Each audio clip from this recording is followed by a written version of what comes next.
Lefichach anachnu chayavim lehodot lehalel, etc., etc.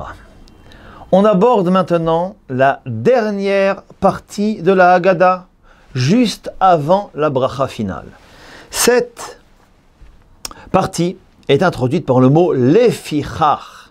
C'est pourquoi, c'est la raison pour laquelle anachnu chayavim, nous avons l'obligation.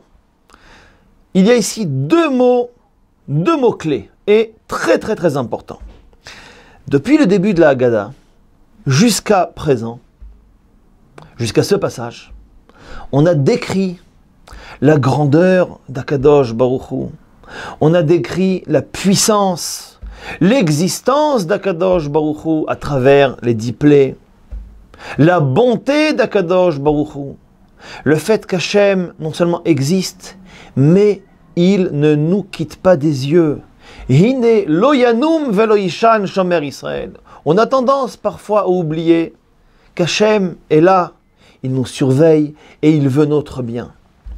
Toute la Haggadah a été racontée jusqu'à présent pour mettre en relief et pour mettre en évidence le fait qu'il y a un Dieu vers lequel on peut se tourner pour lui demander tout ce que l'on veut, tout ce dont on a besoin. Il est le plus grand, Gadol, Gibor, le plus fort, Nora, et le plus prodigieux.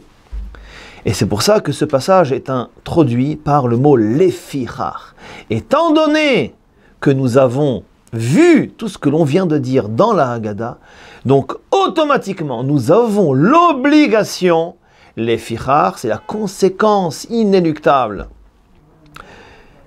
de tout ce récit, chayavim lehodot, on a l'obligation de réciter des louanges, de le remercier et de reconnaître sa grandeur et d'avouer sa grandeur. Et bien entendu, cette reconnaissance doit se voir dans la vie de tous les jours.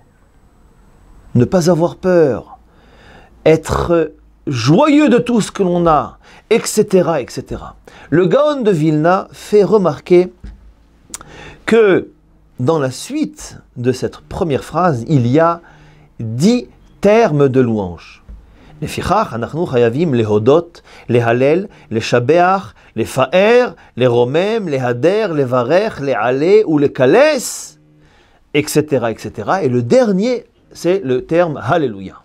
Le Gaon de Vilna dit que pour chacune des 10 makot, chacune des 10 plaies qu'il y a eu en Mitzrayim et par lesquelles Akadosh Baruch Hu s'est dévoilé, chaque plaie et chaque groupe de plaies était là non seulement pour punir les Égyptiens, mais essentiellement pour prouver aux Béné Israël, aux Juifs qui étaient en Égypte, l'existence d'Hachem, la puissance d'Hachem, la grandeur d'Akadosh Baruch Hu.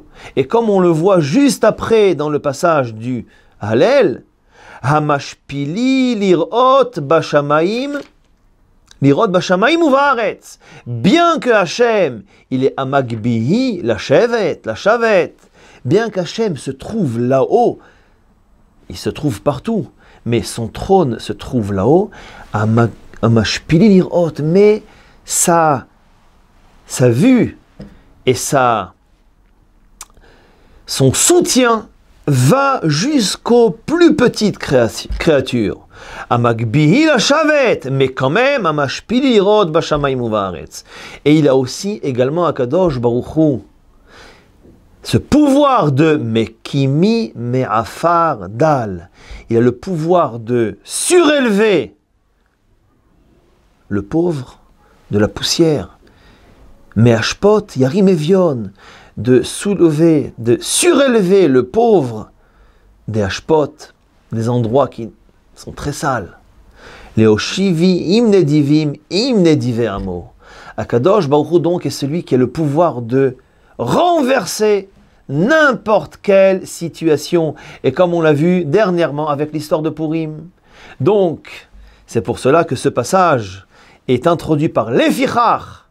La seule conséquence qui peut ici arriver après tout le récit de la Haggadah, c'est chayavim, lehodot, etc., etc., avec ces 10 termes de louange en rapport avec les 10 makot. Et comme on a vu, chacune des 10 makot nous a montré une des facettes d'Akadosh Baruch Hu. Et donc, on a l'obligation, et bien entendu c'est une obligation entre guillemets, qui ne peut nous faire que du bien. Chag Sameach.